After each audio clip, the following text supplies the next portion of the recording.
حضرت حسین رضی اللہ تعالی عنہ نے ان دنوں میں جو وہاں گزرے جتنے بھی کوفی آئے ہوئے تھے ان سے کہا کہ میں خود نہیں آیا ہوں، تم نے مجھے بلایا تھا۔ اے فلاں ابن فلاں، کیا تم نے مجھے یہ خطوط نہیں لکھے تھے کہ یہاں آئیے، آپ کا استقبال کیا جائے گا، آپ کی عزت کی جائے گی؟ اے فلاں ابن فلاں، کیا تم نے مجھے یہ پیغام نہیں بھیجا تھا کہ یہاں آئیے اور آپ کے ساتھ ہم لوگ خوشی اور مسرت منائیں گے؟ اور یہ دیکھیے میرے پاس تمہارے خطوط بھی موجود ہیں اور وہ تھیلا بھی موجود ہے جس میں تمہارے خطوط رکھے ہوئے تھے، اور اس تھیلے کو حضرت حسین رضی اللہ تعالی عنہ نے میدان میں لا کر رکھ دیا۔ 20 لوگ بنو ہاشم کی خاندان سے شہید ہوئے اور حضرت حسین رضی اللہ تعالی عنہ کا ایک چھوٹا بچہ بہت ہی انفیکٹ تھا، وہ بھی اس میں شہید ہو گیا۔ باقی تمام مرد وہاں شہید ہو گئے سوائے ایک آدمی کے، یعنی حضرت حسین بن علی رضی اللہ تعالی عنہ جو حضرت حسین کے صاحبزادے تھے، وہ شہید نہیں ہوئے کیونکہ وہ بیمار تھے۔ بعد میں وہ زین العابدین کہلائے، وہ بیمار تھے اور جنگ میں شریک نہیں ہو سکے تھے، اس لیے ان کی جان بچ گئی تھی۔ اور یہ واقعہ سن 61 ہجری میں پیش آیا، اور حضور پاک صلی اللہ علیہ وسلم کے نواسے جن کے بارے میں حضور پاک صلی اللہ علیہ وسلم نے ارشاد فرمایا سیدہ شباب اہل الجنہ، وہ بھی اس جنگ میں شہید ہو گئے۔ حضرت حسین رضی اللہ تعالی عنہ کے پاس پیغام آ رہے تھے کوفے سے، چونکہ کوفے کو حضرت علی رضی اللہ تعالی عنہ نے اپنا دارالخلافہ بنا لیا تھا، اسی لیے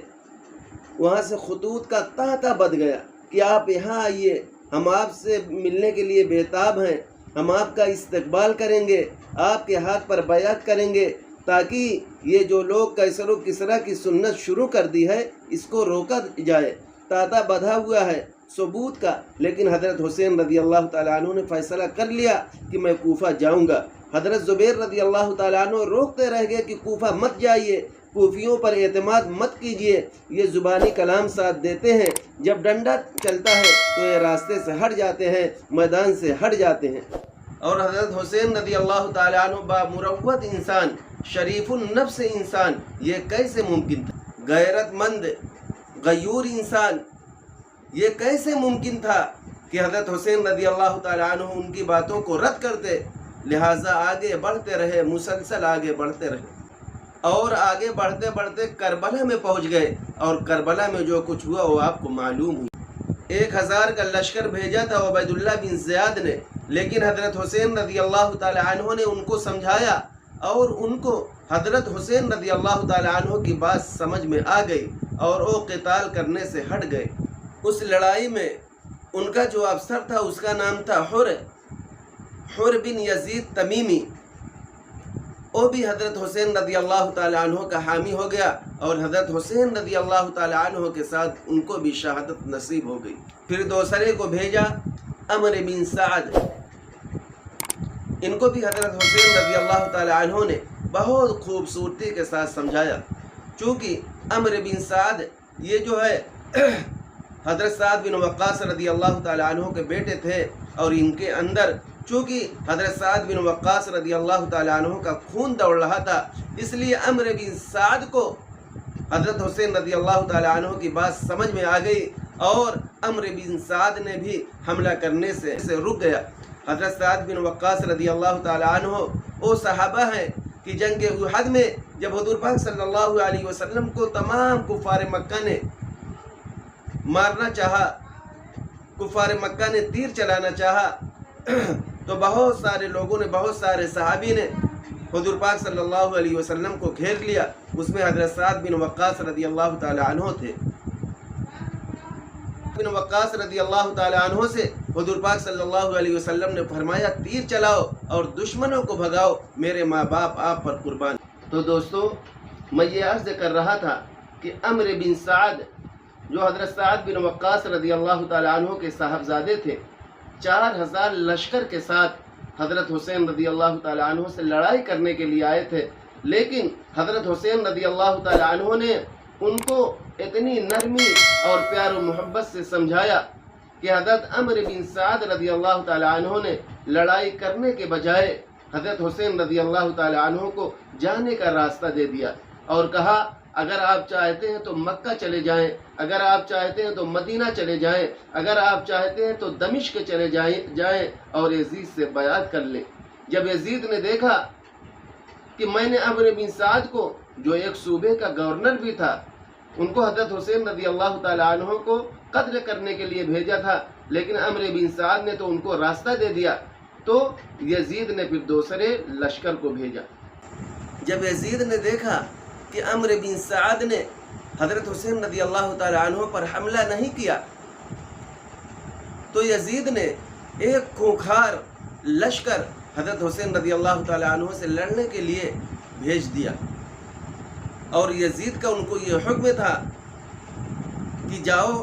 اور حضرت حسین کو شہید کر دو۔ اور جب وہ خونخوار لشکر کربلا کے میدان میں پہنچتی ہے تو حضرت حسین رضی اللہ تعالی عنہ کو شہید کرنے پر آمادہ ہو جاتی ہے، آمادہ ہی نہیں ہوتی ہے بلکہ حضرت حسین رضی اللہ تعالی عنہ کو شہید بھی کر دیا جاتا ہے۔ اسی میں 20 لوگ حضرت حسین رضی اللہ تعالی عنہ کی لشکر میں 20 لوگ ہاشمی خاندان تھے اور باقی لوگ صحابی تھے، سب کو قتل کر دیا گیا۔ چونکہ حضرت حسین رضی اللہ تعالی عنہ کے پاس بار بار کوفہ سے خط آ رہے تھے اور خطوط کے انبار ہو گئے تھے، اور وہ خطوط جو ہے حضرت حسین رضی اللہ تعالی عنہ ایک تھیلے میں جمع کر رہے تھے، اور جب کربلا کے میدان میں کوفہ کے لوگ آمنے سامنے ہوئے، حضرت حسین رضی اللہ تعالی عنہ کو قتل کرنے کے لیے آمادہ ہو گئے، تیار ہو گئے، تو حضرت حسین رضی اللہ تعالی عنہ نے فرمایا کہ اے کوفہ کے لوگ، میں خود نہیں آیا ہوں بلکہ تمہارے خطوط ہمارے پاس آیا کرتے تھے کہ یہاں چلے آؤ، کہ کوفہ میں چلے آؤ اور یزید کے ہاتھ پر بیعت کر لو۔ اے فلاں ابن فلاں، کیا تم نے مجھے یہ خط نہیں لکھا تھا کہ کوفہ چلے آؤ؟ اے فلاں ابن فلاں، کیا تم نے مجھے یہ خط نہیں لکھا تھا کہ کوفہ چلے آؤ؟ اے فلاں ابن فلاں، کیا تم نے مجھے یہ خط نہیں لکھا تھا کہ تم کوفہ چلے آؤ؟ جب کوفیوں نے یہ دیکھا کہ یہ تو نتیجہ بہت ہی گڑبڑ نکلنے والا، بہت ہی خراب نکلنے والا ہے، تو کوفی لوگ آمادہ ہو گئے حضرت حسین رضی اللہ تعالی عنہ کو قتل کرنے کے لیے، اور حضرت حسین رضی اللہ تعالی عنہ کو قتل کر دیا گیا۔ ان کوفیوں کو یہ پتہ تھا کہ اگر ہم نے حسین رضی اللہ تعالی عنہ کو قتل نہیں کیا اور یہ زندہ بچ کر کوفہ چلے گئے، یزید کے پاس چلے گئے، تو ہمارا راز فاش ہو جائے گا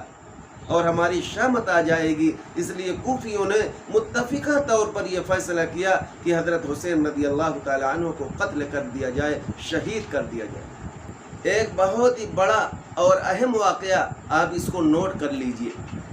چونکہ حضرت حسین رضی اللہ تعالی عنہ جب وہاں کہہ رہے تھے کہ اے فلاں ابن فلاں، اے فلاں ابن فلاں، اے فلاں ابن فلاں، تو لوگوں کے اندر یہ خوف طاری ہو گیا کہ اگر یہ راز فاش ہو جائے گا تو ہمارے اوپر بہت ہی سختی کی جائے گی۔ اس لیے تمام لوگوں نے متفقہ طور پر حضرت حسین رضی اللہ تعالی عنہ کو شہید کر دیا گیا،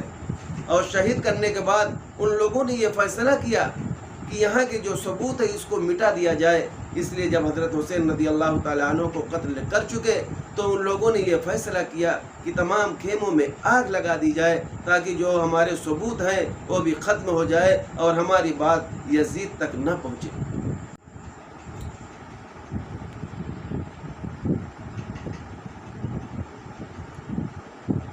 اس لڑائی میں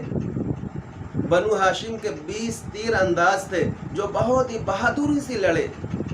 اللہ رب العزت نے قرآن میں فرمایا فَيَقْتُلُونَ وَيُقْتَلُونَ، کہ وہ لوگ قتل ہوتے رہے اور قتل کرتے رہے، ایک دوسرے کو قتل کرتے رہے اور خود بھی قتل ہوتے رہے۔ اللہ رب العزت نے فرمایا ایسے ہی لوگوں نے اپنی جان کے بدلے میں ان اللہ اشترى من المؤمنین انفسهم واموالهم بان لهم الجنہ، کہ ایسے لوگ اپنے جان کے بدلے میں جنت کو خرید رہے ہیں۔ اللہ رب العزت ان سے راضی ہو گیا اور اللہ رب العزت نے ان کو پروانہ دے دیا، رضی اللہ عنہم ورضوا عنہ۔ اللہ رب العزت ہم سب کی حفاظت فرمائے اور حضرت حسین رضی اللہ تعالی عنہ کے مشن کو زندہ رکھنے کی ہمارے اندر راسخ کر دے اور ہم حضرت حسین رضی اللہ تعالی عنہ کے مشن کو آگے بڑھانے والے بن جائیں. آمین ثم آمین. وما علینا الا البلاغ.